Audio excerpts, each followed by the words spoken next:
PDSU PYL Armoor area committee ఆధ్వర్యంలో IFTU కార్యాలయంలో పత్రికా సమావేశం నిర్వహించారు. పీడీఎస్యూ పీవైఎల్ నాయకులు ప్రిన్స్ వెంకటేష్లు ఈ సందర్భంగా మాట్లాడుతూ రాష్ట్ర బడ్జెట్ సమావేశాల్లో విద్యారంగానికి నిరుద్యోగులకు అన్యాయం జరిగిందని, విద్యారంగాన్ని పూర్తిగా నిర్వీర్యం చేస్తూ పేద మధ్యతరగతి విద్యార్థులకు చదువుకు దూరం చేయడమే ప్రభుత్వ ధ్యేయంగా ఉందని, ప్రైవేట్ పాఠశాలలకు, బడా కార్పొరేట్ కాలేజీలకు ఊడిగం చేయడానికే ప్రభుత్వ విద్యను చిన్నచూపు చూస్తూ కేవలం 7.3% నిధులు మాత్రమే ఇచ్చిందని, నిరుద్యోగులకు జాబ్ క్యాలెండర్, నిరుద్యోగ భృతి గురించి అసలు ప్రస్తావనే లేదని వారు మండిపడ్డారు. రేపు చలో అసెంబ్లీ ముట్టడి కార్యక్రమం ఉందని, దీనికి పెద్ద ఎత్తున విద్యార్థులు, నిరుద్యోగులు రావాలని ఈ సందర్భంగా వారు కోరారు. ఈ కార్యక్రమంలో పీడీఎస్యూ పీవైఎల్ నాయకులు నిశాంత్, కైఫ్, హర్షిల్ తదితరులు పాల్గొన్నారు.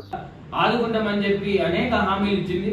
దాంట్లో విద్యారంగానికి 15% నిధులు ఇస్తామని, ప్రతి సంవత్సరం జాబ్ క్యాలెండర్ విడుదల చేస్తామని చెప్పేసి, మరి ముఖ్యంగా ఫీజు రియంబర్స్మెంట్, దాని తర్వాత స్కాలర్షిప్లు, బకాయిలను విడుదల చేస్తామని చెప్పి ఇలా అనేక హామీలు ఇచ్చింది.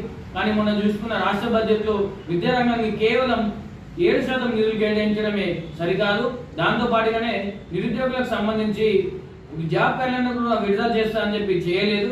ఇలా మరి ముఖ్యంగా గత 3 సంవత్సరాలుగా 8,000 కోట్ల పైచిలుకులుగా ఉన్న ఫీజు రియంబర్స్మెంట్ స్కాలర్షిప్లను దాంతో పాటుగానే విడుదల చేస్తామని చెప్పి ఈ రోజు వరకు కూడా దాని ప్రస్తావన చేయలేదు. కాబట్టి దీంట్లో భాగంగానే పీడీఎస్యూ పీవైఎల్ గత నెల రోజులుగా అనేక కార్యక్రమాలు నిర్వహించినప్పటికీ కూడా అనేక దఫాలుగా ఎంఈఓలకు, ఎంఆర్ఓలకు, ఎమ్మెల్యేలకు, మంత్రులకు కూడా వినతి పత్రాలు ఇచ్చి విద్యారంగం కనీసం 30% నిధులు కేటాయించాలని, నిరుద్యోగ వృత్తిని ఇవ్వాలని చెప్పి, మరి ముఖ్యంగా నిరుద్యోగులకు మెగా డిఎస్సీ వేసి వాళ్ళందరినీ కూడా ఉద్యోగ అవకాశం కల్పించాలని చెప్పి ఎన్నో నిరసనలు చేసినప్పటికీ కూడా ప్రభుత్వానికి ఏమాత్రం కూడా చిత్తశుద్ధి లేదు, ఏమాత్రం కూడా బాధ్యతగా లేని పక్షంలోనే ఈరోజు పీడీఎస్యూ పీవైఎల్ రాష్ట్ర కమిటీ పిలుపులో భాగంగా రేపు నిరసనలో భాగంగా రేపు చెలో అసెంబ్లీ ముట్టడి కార్యక్రమాన్ని నిర్వహిస్తున్నాం.